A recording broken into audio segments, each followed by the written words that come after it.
Welcome to Coffee with Cornelius. On this episode, we are talking about ancient history with Kyle Harper. We will discuss what ancient Romans thought about sex, whether modern-day economics can be used to analyze ancient history and societies, why you should take a course in classics, perhaps, in classical languages or history, and why Rome eventually fell as a civilization. It is a great honor for me to have Professor Harper on the program, especially since I cite him so much in my own research. Professor Harper is Professor of Classics and Letters and Senior Vice President and Provost at the University of Oklahoma. He received his undergraduate degree from the University of Oklahoma and his master's and PhD from Harvard. His Twitter profile describes him as a proud Okie. Professor Harper is an expert on ancient Rome. He has written extensively on slavery, sex, Christianity, the environment, and economics in the Roman Empire.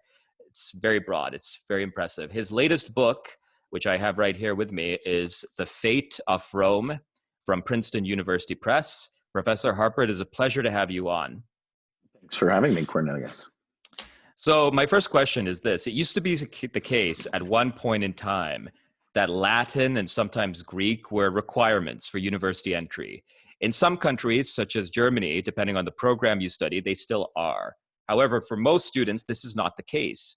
Why should those students who have the option consider taking a classics course, that is a course in language, history, mythology of ancient civilizations or antiquity? Well, the influence of the classics on later cultures is enormous. And part of it is that it was such a fundamental part of the curriculum for hundreds of years. And so it's almost impossible to escape the thought world and language and ideas that the Romans and the Greeks were in some cases the originators of. So it's important for understanding the sort of human story. And I think that examples of Greece and Rome have proven endlessly fascinating, and every generation looks back at them differently and sees different things. And we're no different, but it makes you part of something that's bigger and that's gone on for a long time. So I think it's a great way to explore the human story, and I would encourage everybody to take a class in myth or ancient history, and I think you'll come away with a deeper understanding of what it means to be human and a better sense of your own place in history because of it. Let's talk about your book, From Shame to Sin, which is about sexual morality in the late Roman Empire. So in pagan Roman culture, only women who had social status were afforded any claim to sexual honor, while married men frequently cheated on their wives with prostitutes and young boys as young as 15 years old and sometimes younger. Christianity, you claim, changed that. How?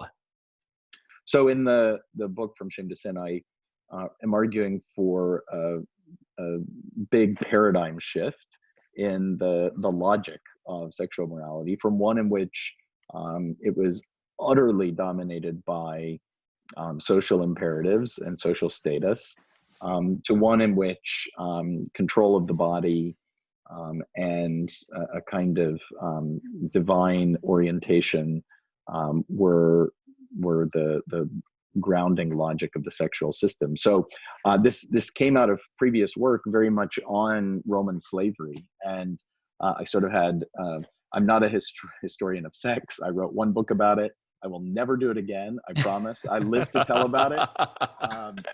It really is not representative of kind of the stream of things that I think on, but it was sort of a spin-off of a lot of research that I'd done on the history of slavery. And one of the most striking facts about the Roman slave system is the extent to which it's really intertwined with the sexual economy of the Greek and Roman worlds. And it was entwined with the sexual economy, but also like the moral culture. So I had some things that I worked on and that I didn't get room for in my first book. So I decided to just kind of do a spin-off. But like I say, I live to tell about it, and have said my piece. And I'm much more interested in economic and environmental history.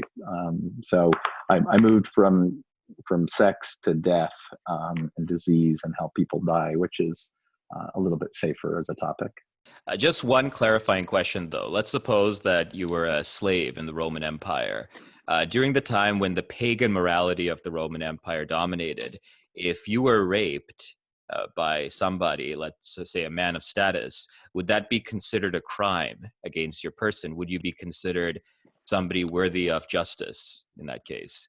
No, and in fact, in the Roman slave system, slaves are completely non-persons. Mm-hmm. So there's no person there to be injured. You can injure the slave's owner. So if you say you have sex with either voluntarily or involuntarily, from the slave's perspective, the only person with a stake in that is the slave's owner. But if you're the owner of a slave, then you have such complete domination or property rights over the slave that it encompasses the use and abuse of their bodies.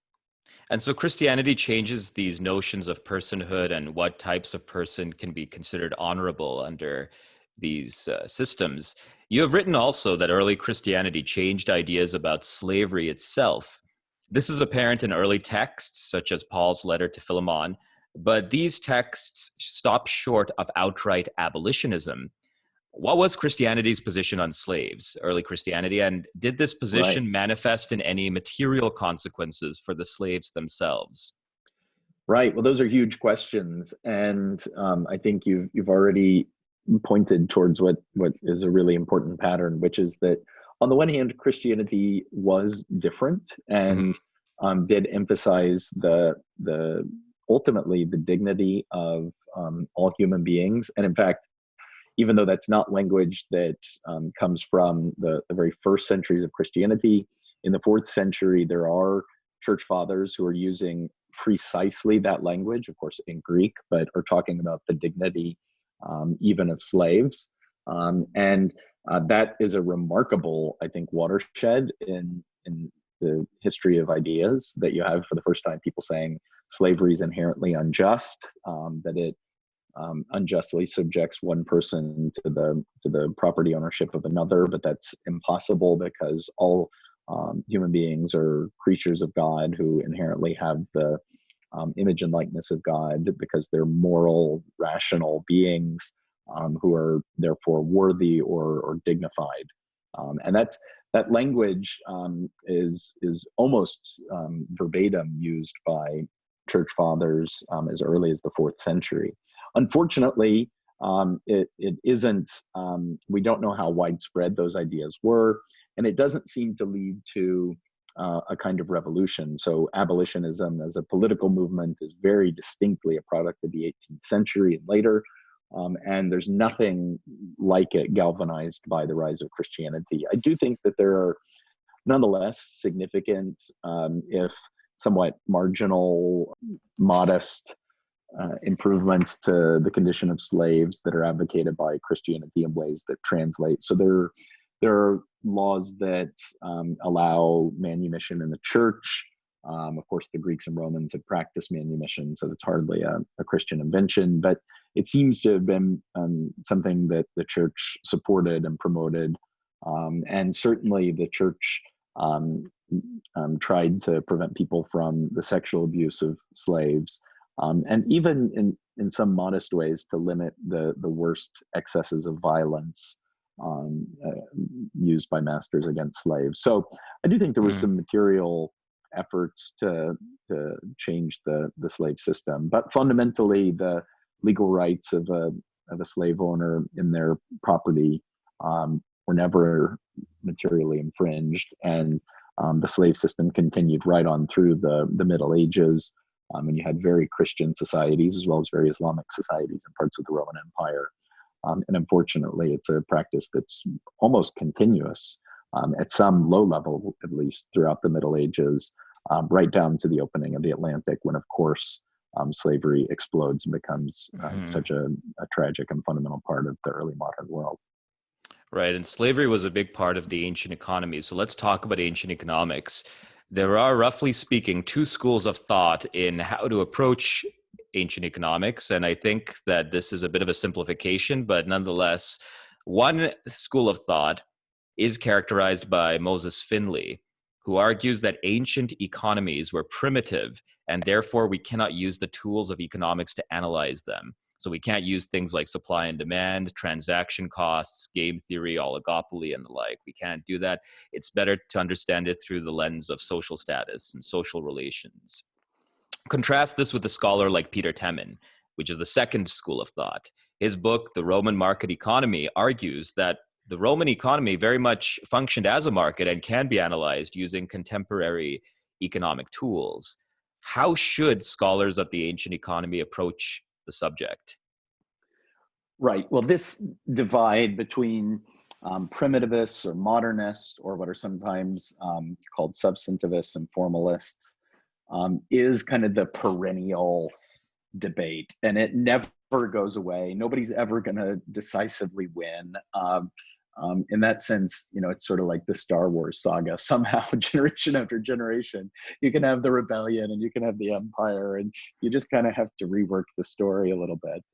And so it'll never die. It'll never get definitively resolved, and that's because there's each side makes some important contributions. And I think if you twist my arm, I will come out on the side that we can use the tools of economic analysis to try and understand the Roman world, and that's all they are. They're tools. They're ways to model human behavior, to think about the way human beings make choices under constraints. And I tend to think that has been highly constructive in helping us understand the Roman economy, both in terms of its own nature and performance, but also comparatively. I don't know how you really do good historical economics without having a kind of comparative dimension, and I don't know how you do comparison if you're a radical kind of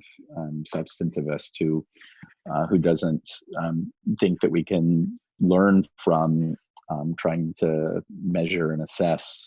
Did the Roman economy grow? If it did, why did it grow? I think those have been really productive questions to ask. And at the same time, I think they actually help us see what the substantivists or people like Finley also wanted to help us see, which is that these were very different from modern capitalist market economies. And the reality is that these were pre-industrial societies where the agricultural sector was completely dominant, where market exchange was more limited than it is in contemporary times, and demography was fundamental, and the life was slow. Technical progress was limited. So you don't have a world of rapid productivity gains. You don't have perfect markets that are often bringing prices to the level of equilibrium. And the debate goes back and forth. I think the new institutional economics helped bridge some of those divides. It's hard to find people who are really radically on one side or the other these days, but it's still useful in trying to define the object of study and to think about what was the Roman economy like. And I personally think that it was structurally a pre-modern economy dominated by limited technical progress, and yet within those bounds was fairly successful in achieving per capita economic growth. So even for a pre-industrial economy, I think in context it achieved a fairly unusual amount of both aggregate, but as well as per capita growth, and that in itself is significant. And I think you miss that if you're unwilling to use tools that may come from a very different modern cultural context. You already allude to this, but the ancient economy had very slow technical growth, slow technical progress, slow economic growth, although there were periods of efflorescence. And in some sense, the ancient pre-industrial economy's mechanics are easy to study. We can just view them through the lens of Malthusian dynamics. Now, for those of my listeners who have never encountered Malthus's views, would you please explain them? I mean, you can take a lecture, but how would you explain them just succinctly?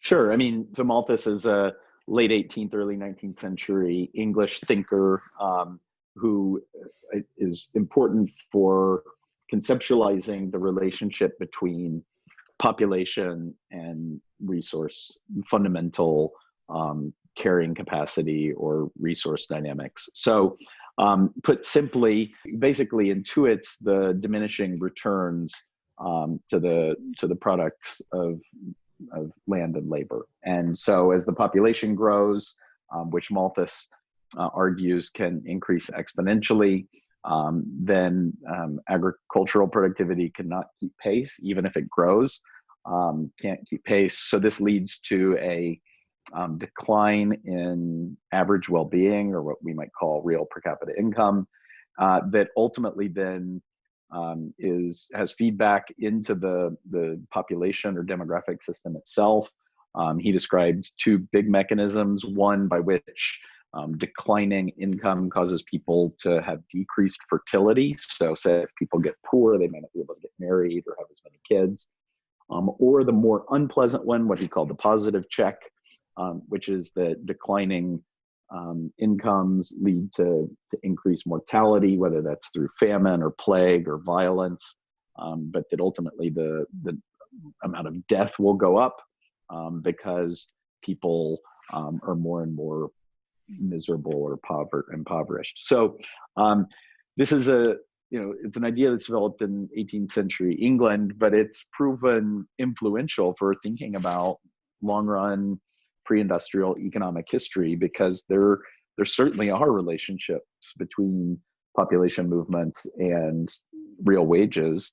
And in a certain sense, at least, the Malthusian model helps us think about economic performance in pre-industrial times. If you read a book like Gregory Clark's A Farewell to Alms, you can visually see the effects of this Malthusian dynamics play out.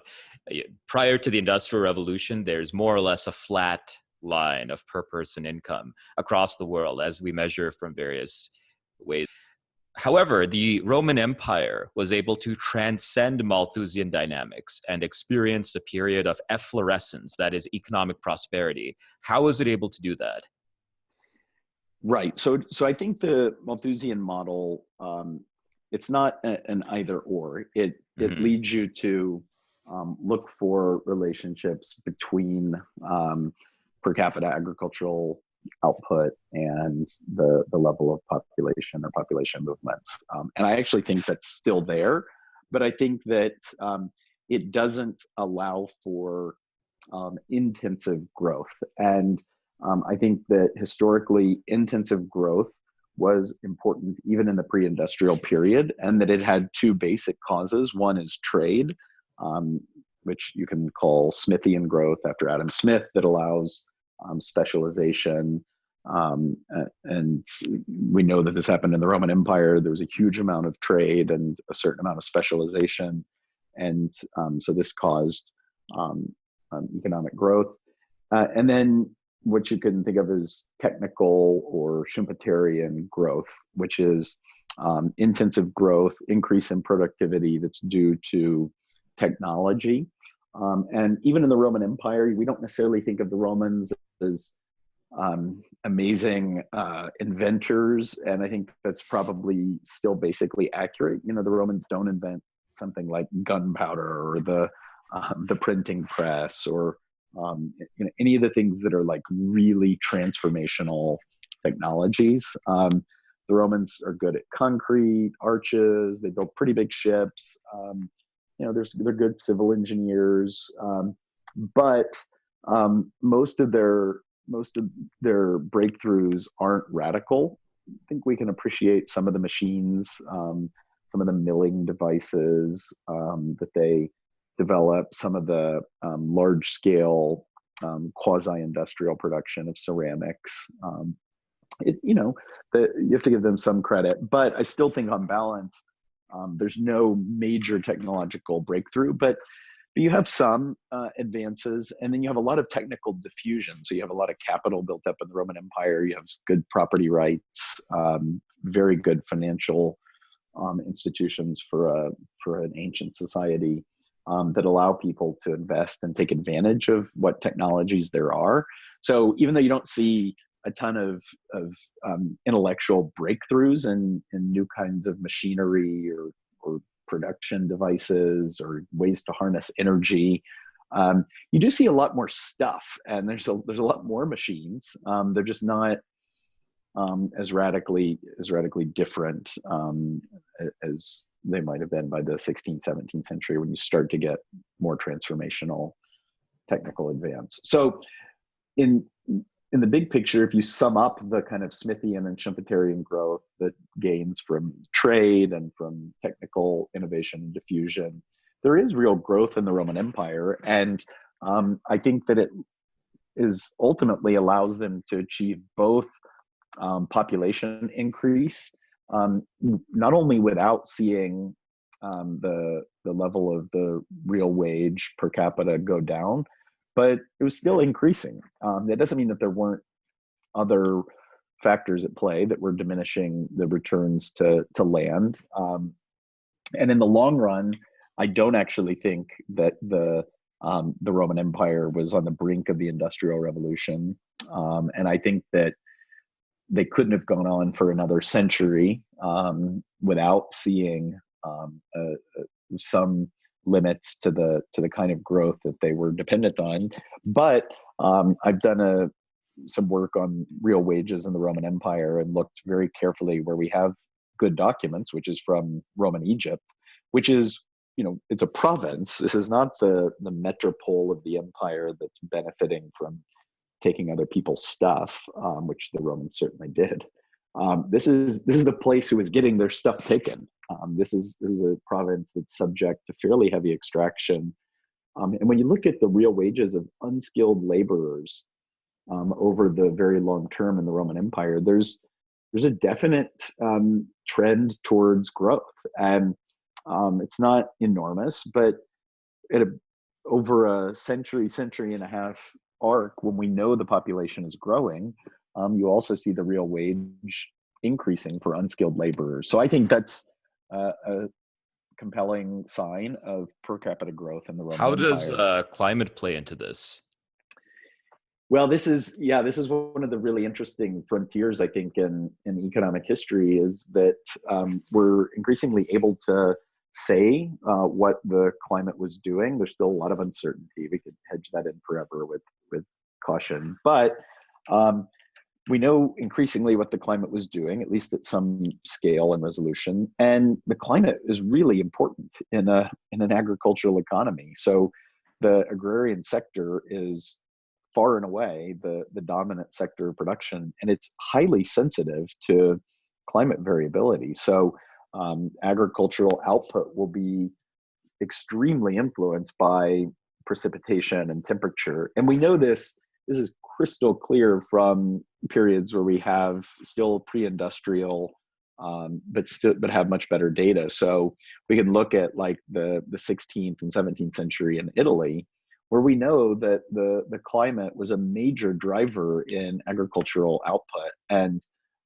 as we go back, we have less evidence and it gets trickier. But I do think that the Romans in the late Republic and the early Empire benefited from a climate period that, at least in core parts of the empire, like Italy, would have been favorable to strong output in the agricultural sector.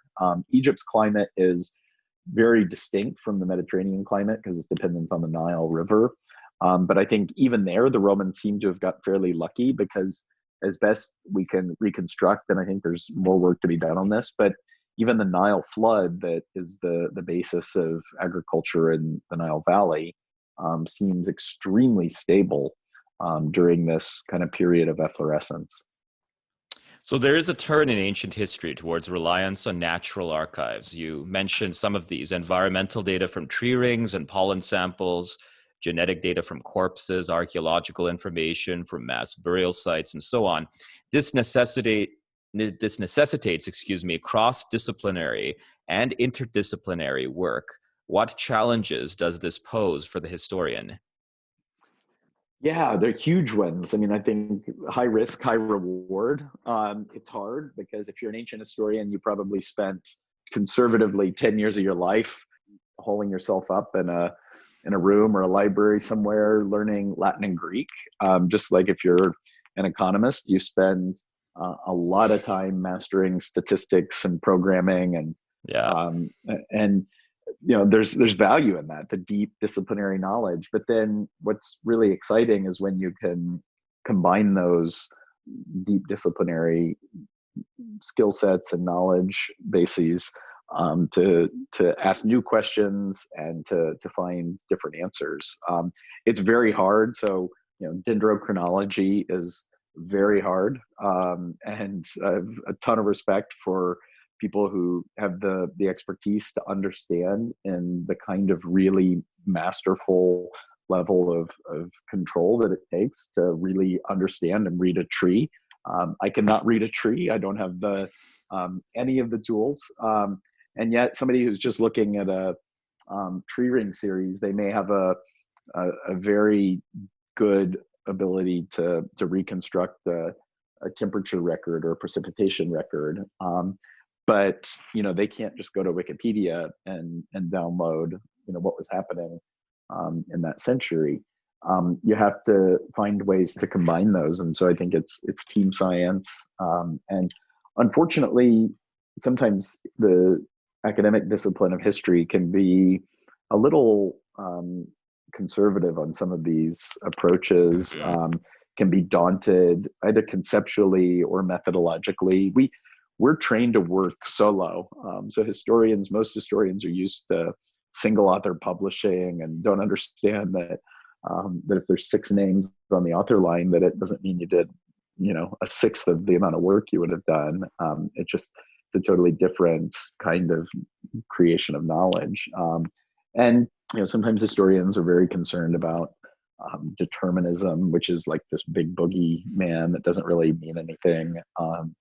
That if you're talking about the climate or you're talking about disease, and all you want to do is introduce that as a factor and try and define and measure its impact as a causal factor, that isn't any more deterministic than excluding that variable and pretending like they don't exist. But sometimes when you try to bring in natural factors, it sort of gets people's anxiety up. So I think there are challenges both conceptually and then practically. We're just it's easier to go to your own disciplinary conference and work with the people you've always worked with, and I don't think that's any fun. And I think everything that's fun and exciting right now, at least for me, is working with microbiologists who are working on genetics, or working with economists who are capable of bringing econometrics to a question, and the rigor that provides. That's fun. That's intellectually exciting to me. And I'll just give you one example. There's an ancient inscription. It's a Greek inscription, and there's been a controversy for a century about where it's from. And it's on marble. And I looked up a colleague, I'd never met him before, but at my university, who works on the geochemistry of marble, and said, "Hey, do you think we could analyze this marble inscription?" And you will not believe this, but geologists love rocks, and they want to talk to you about rocks. Of course, they love rocks like I love Romans. And so he got really excited about it. I got really excited about it. And we put together a great team, and we're able to get a physical sample of this artifact, which is wonderful and kind of a stroke of luck. It's called the Nazareth inscription. It's at the Bibliothèque Nationale in Paris. And we did isotope geochemistry on the sample and got some really interesting results. And so to me, I think that's so much more fun, because as my own training, I can read the text, I can translate the Greek, I can talk about the Roman administration and the kind of legal artifact that this is. And all of that couldn't answer this question. For a century, everybody who's looked at it has that training, and it had gone as far as it could go. You bring in a geologist and you're able to do something totally different. Let's talk a little bit about a subject that's pretty salient now, and that is pestilence. And in particular, you study pestilence and plague in the ancient world, diseases, infectious diseases. You have a Journal of Economic History article about movements and factor prices in Egypt surrounding ancient plagues, Justinian, Antonine, and so on. Currently, we are also facing a pandemic in the form of a novel coronavirus. And I want to be careful here because I'm not asking you to predict the future or to necessarily do anything of that nature. But I just want to understand, how can historical analysis, even if it's a humanistic analysis of ancient plagues, inform our understanding of present day pandemics, if at all? So I've been working on infectious disease since I wrote my last book, and I'm working on really nothing but infectious diseases now. And I actually think this is one of the interesting frontiers of opportunity for economic history, because for the most part, economic historians have treated disease as an exogenous factor. Mm-hmm. Like you can try and model system dynamics of fertility, mortality, the relation to wages, technology, human capital. But then mortality just will suddenly change for exogenous reasons. Diseases happen, they evolve, they emerge. And if you look at history, the problem is that it's all exogenous changes in mortality. That's got to be one of the most powerful variables in human history. So I don't think we should be satisfied just totally leaving it outside the system that we think is capable of modeling and understanding. I think it's important to try and say where do new diseases come from, and what are the tools we need to try and understand that. I think those are ecological. So I think there's a lot of exciting opportunity to look at human history, bringing economics and ecology together, because what ultimately explains the emergence of new diseases is evolution, and evolution happens when other organisms, viruses, bacteria, protozoa, have different opportunities to spread their genes because ecologies change, and there's a random element to it, but there's also a structured context to it. And so as humans have transformed the environment, it's caused the emergence of new diseases. And that's a historical pattern. I think we see that in the Roman Empire, where globalization, urbanization, connectivity, density promote the emergence and the transmission of new infectious diseases. So the COVID pandemic that we're living through, I do think is part of a pattern, and we can see it in a deeper perspective as one of many respiratory viruses that have emerged because of ironically, because of the success of our species. We're the only primate where there's 7.5 billion of us walking around, and that strongly incentivizes the kind of respiratory viruses that we have to adapt to us. And SARS coronavirus 2 is just the latest in a long line of diseases that have taken advantage of that. At the same time, I think it's hard to make historical comparisons with the social response to a pandemic and the economic dynamics of a mortality shock like this, because our world is very different. We have different tools and mechanisms like science, public health. We're eventually going to have a vaccine. And still, it helps us think about the Roman past, I think, more deeply, because they didn't have any of that. And we do, and we're still extremely disrupted by this, by this disease. Yeah. Now, in The Fate of Rome, your book, you discuss the impacts of disease and climate change on Roman economic growth. Now, you're careful to note that these interacted with trade and state capacity to enable Rome's economic success. So for those studying the Roman state and Roman state capacity, What are some key questions to investigate along these lines of this interaction with the climate, with the state formation? I'm sorry, could you reframe that? Yeah, sure. So if you're studying the Roman state, if you're a scholar of Roman state history, what are some key questions to investigate in terms of the interaction of the state development of Rome with the environmental conditions? Yeah, I mean that's a big question because when we talk about the fall of the Roman Empire, Mhm. there are probably as many different definitions of that as there are historians of it, and so I think it's important to have some clarity in definition. And when I talk about the fall of the Roman Empire, I think it's just shorthand for a long process of state failure and Mhm. stagnation. So demographic and economic stagnation that operate in a system that also involves the imperial state. And so I think the imperial state has its own metabolism. I think you have to try and really understand the way that Roman imperialism worked. What are the dynamics of it? They change over time, and Rome is born as a conquest state, but then it becomes something really different. It becomes very much a territorial state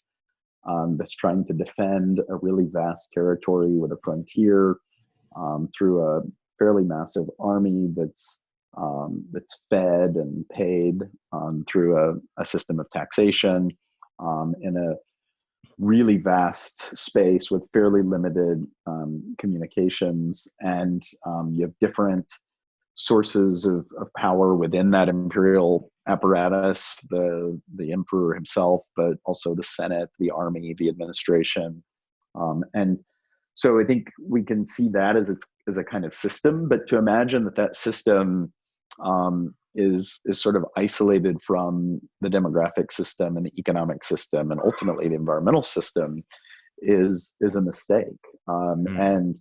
And as you've helped show, that there are inherent um, um, sources of fragility, or there are structural tensions within the state system, as there are in any imperial system. And I do think that like comparative sociology of imperialism can help us understand the Yeah. Roman state. Um, but those tensions were part of were connected to the demographic system and the economic system and the environmental system. So we know that that these kinds of shocks that could be introduced by changes in the natural environment, whether it's climate shocks or I think particularly acute are mortality shocks, can reverberate through these various systems on different timescales and can exacerbate the tensions that are already there, can create new ones. And I think we see this play out over the course of Roman history. So,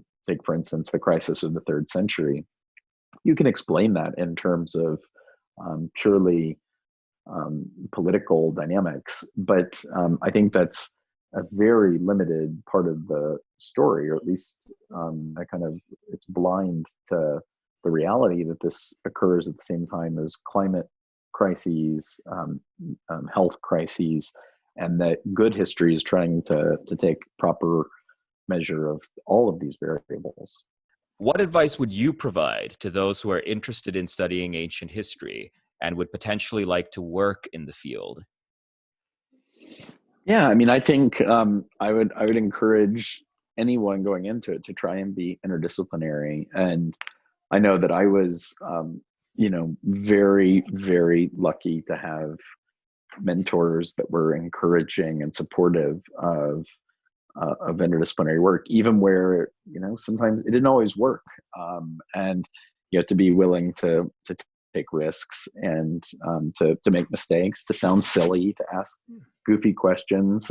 I ask questions all the time that I know are not expertly worded or sound silly, but that's okay. Everybody does that. And I had a couple of great teachers along the way, Christopher Jones and Mike McCormick, who are always very encouraging. And I was very lucky when I got to my graduate program that Professor McCormick had just received a Mellon grant that gave him really wide scope to set up some very experimental, this is almost 20 years ago, working groups on things like paleoclimatology or paleogenomics. And there were others too, and some didn't go very far, but what's cool are the ones that do. And it takes encouragement and support from others to be interdisciplinary, and a willingness to ask silly questions or inexpert questions, and develop friends. I think it's ultimately it's very human, and I would encourage any graduate students who are studying ancient history and want to do economics, go find a way to sit in on an economics seminar, make a friend who's in the PhD program, or vice versa. If you're an economist and you want to know some ancient history, I promise you, a Roman historian is going to think it's cool to have you sitting in a graduate seminar and asking questions and learning what we're talking about, and then make a friend who studies Roman history. And so when you want to write that paper, you've got somebody you can co-author with. Yeah, and I can attest to that. I found that in my own work, ancient historians have been very welcoming to me as an outsider to the field. So I appreciate that. Now, final question, Professor Harper, where can we find you? Do you have a Twitter? Do you have a blog? At Oklahoma Harper. Just that's my handle is Oklahoma Harper. I do have a blog. I blog about once a year, so I don't want to raise expectations. I think it's kyleharper.net, but I'm going to have a New Year resolution sometime to be a better blogger, but I throw up data sets or something that just needs a little home, but I tweet a little more than that. Well, thank you so much for joining us, Professor Harper. It's been a real pleasure, and take care. Pleasure's mine. Thank you. Have a good one. Bye.